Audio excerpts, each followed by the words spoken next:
Ẹ káàbọ̀ sílé iṣẹ́ wa o. Ọ̀dẹ̀ ọdún bí ṣàlàáfíà ní gbogbo ilé wa.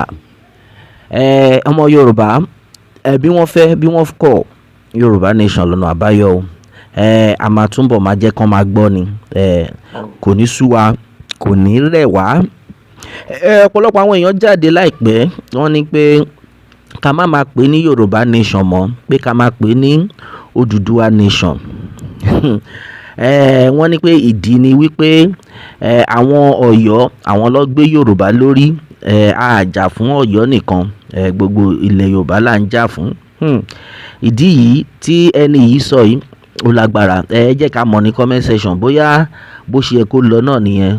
Yorùbá nation làwa mọ̀, àtòdùwà nation àti Yorùbá nation ìkànkan náà ló yẹ kó jẹ́. Lọ́wọ́lọ́wọ́ báyìí kò ń ṣe bí tá ti ń lọ nìyẹn ná. Ẹ̀yin ọmọ Yorùbá, mẹ́wàá ń ṣẹlẹ̀ ní junior, ẹnì kan ló mọ̀.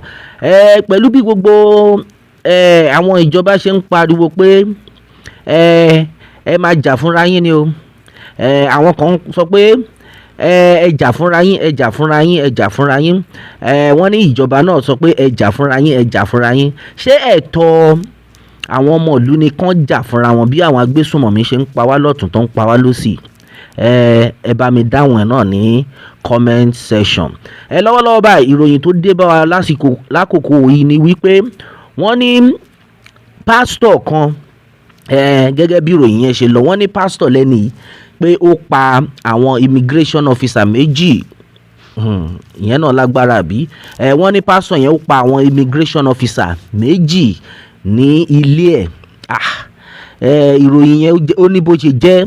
Kí àwọn immigration officer, ṣé ọlọ́pàá ni wọ́n náà patrol immigration, wọ́n fi border lẹ̀. Gbogbo border wa la rí pé wọ́n ti já tán tí gbogbo ẹ̀ táwọn agbésùnmọ̀mí wọlé. So ṣé kan tó ń sọ fún wa sí ni pé immigration fi iṣẹ́ tiẹ̀ tó yẹ kó wà ní border, kó máa secure border, kó máa ṣọ́ àwọn èèyàn tí wọ́n ń wọlé sí ìlú illegally, wọ́n á fi iṣẹ́ wọn lẹ̀, wọ́n á ṣiṣẹ́ ọlọ́pàá nítorí pé wọ́n ní wọ́n patrol ni. Àfi kọ́ ló ń ṣàánú wa. Ẹ̀yin ọmọ Nàìjíríà, gbogbo ẹ̀yin tẹ́ ń pariwo pé Nàìjíríà lẹ́yìn fẹ́ kú sí o.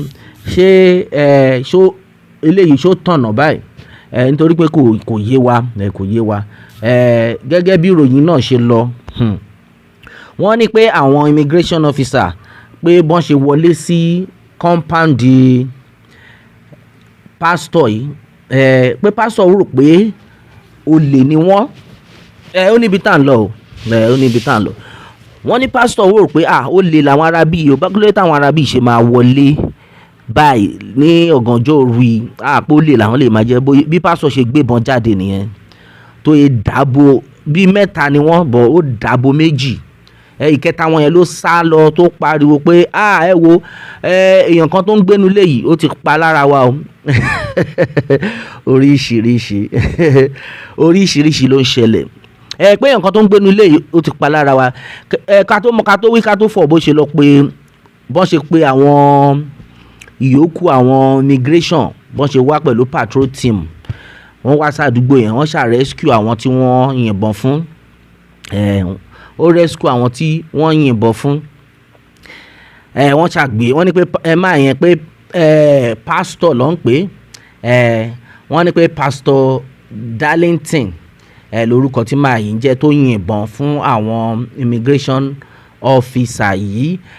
Lọ́wọ́lọ́wọ́ kan ṣá, ẹ̀yin ọmọ Yorùbá, ó níbi tí kinní yìí máa dé. Agbègbè àwọn tó ń pariwo pé ẹ gbọ́dọ̀ jà fún òmìnira ara yín. Ó ti fi wá hàn pé àwọn kan wọ́n ti lọ gbé ìbọn yìí sílé báyìí. Wọ́n ti lọ gbé ìbọn sílé pé ṣèbẹ́ ní ká jà fúnra wa ni, kò sí wàhálà. A ti ń gbé ìbọn sílé, a ti ń jà fúnra wa. Ṣé ẹ fẹ́ blame máa yìí tó yìnbọn fún àwọn immigration yìí ni? Àbí nítorí báyìí láyé sọ̀rọ̀ lọ́wọ́lọ́wọ́ báyìí, wọ́n ní pé wọ́n ti ní kó lọ arrest máa tó yìnbọn fún àwọn immigration. Ẹ̀yin ọmọ Yorùbá, Yorùbá nation nìkan ni ọ̀nà àbáyọ. Bí gbogbo ẹ ṣe ń ṣẹlẹ̀ nílùú yẹn sìn, ó ti wá di pé gbogbo ọ̀rọ̀ yẹn gan kò yé àwọn náà mọ́. Àwa tẹ̀dẹ̀rẹ́ tàdé ń pariwo pé ìlú yẹn ò tẹ́ wa lọ́rùn. At least ẹ̀tọ́ wa ni láti kúrò nílùú yẹn náà. ẹ̀tọ́ wa ni láti kúrò nílùú yẹn. Wọ́n ní tá bá ti pé 100 years tá bá ti pé 100 years alẹ́tọ̀ọ́ àti ní àṣemọ́ ó dẹ̀ wá ní pé kí wọ́n máa pa wá nílùú, kán tún wá máa sọ fún wa pé ká máa jà fúnra wa. Ní báyìí àwọn èèyàn ti wá ń gbébọn sílé báyìí o. Kí ni immigration officer in the first place kí ló ń wá ní ilé onílé lóru? Ṣé iṣẹ́ wọn ni ná? Pé wọ́n ń ṣe patrol? Àfi kí Ọlọ́run gbà wá. Ẹ rí pé gbogbo ẹ ti wá dojúrú mọ́ wọn lọ́wọ́ báyìí. Gbogbo ẹ ṣáà ó rí bí gbogbo ẹ yẹ jẹ́ báyìí. Wọ́n ní pé àwọn immigration officer méjì ni pastor Darlington ó kó bọ́n fún. Nígbà tán dẹ̀ béèrè lọ́wọ́ pastor Darlington pé pastor ẹ gbọ́ báwo lẹ ṣe tẹ́ fi lọ́yìn ìbọn. Wọ́n kọ́ béèrè pé níbo ni license wà, ẹ ṣáà mọ oríṣiríṣi tán béèrè. But pastor ní pé ó lè ní mo pè wọ́n, àwọn ò lè ní pé because àwọn expect immigration kan wà kan wọnú ilé wa pé lé time tán wà yẹn around aago 10 lálẹ́ ni wọ́n wọlé wá. Ẹ wò èmi ò ti wá ríbi tí àwọn immigration tán ti ń rin ìrìn ọlọ́pàá tó tún wá jẹ́ pé òru náà fi ń wọlé lọ tọ àwọn èèyàn lọ. Àfikọ́ lọ ń ṣọ́ wa nítorí pé the rate tí àwọn agbésùnmọ̀mí tán fi ń rìn kiri tán fi ń jí àwọn èèyàn gbé ó tó kí olúkálùkù kó níbọn lé lóòótọ́. Àní blame pastor and meanwhile gbogbo àwọn agbésùnmọ̀mí yìí ọ̀pọ̀lọpọ̀ nínú wọn wọ́n máa ń wọ aṣọ àwọn sójà gbogbo ẹ̀ náà láti rí. Wọ́n máa lọ ń wọ aṣọ ọlọ́pàá. Ní báyìí ó ti wá fi hàn pé ìlú yẹn ò fararọ.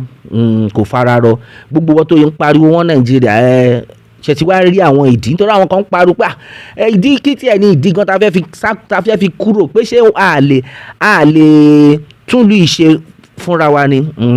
Ó ti wá dà báyìí. Ìwọ tó béèrè question yẹn oríṣiríṣi àwọn question tá a máa ń rí lórí comment ó yẹ ká máa gbé wọn wá ká máa treat nítorí ọ̀pọ̀lọpọ̀ wọn mọ ìbéèrè tí wọ́n ń béèrè, wọn ò dẹ̀ mọ nǹkan tó ń ṣẹlẹ̀. Ó ń yà mí lẹ́nu gan pé ṣáwọn eléyìí ò sí nílùú yìí ni, àfi kọ́ ló ń ṣàánú wa.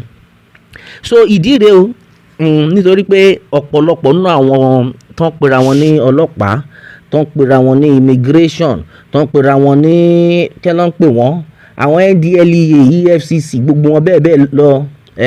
Ọ̀pọ̀lọpọ̀ nínú wọn ni àwọn agbésùnmọ̀mí ń lu aṣọ wọn tán dẹ̀ fi ń jalè, tán fi ń pààyàn, tán fi ń jí àwọn èèyàn gbé. Pàápàá jùlọ aṣọ sójà tẹ̀ làwọn Fúlàní wọ́n ti ń lò yẹn steady, gbogbo ẹ̀ là ń rí. Lọ́wọ́lọ́wọ́ báyìí àwọn ọmọ ìlú ti jáde tán o. Tí ọmọ ìlú bá lè máa gbé ìbọn pé kán fi jà fún ẹ̀tọ́ ara wọn, ṣé ó yẹ kán tún wá máa blame ọmọ ìlú ni? Ní tí a dẹ̀ rí pé ìjọba gẹ̀dẹ̀rẹ́ wọn ṣe ẹ̀tọ́ tó yẹ kán lè ṣe.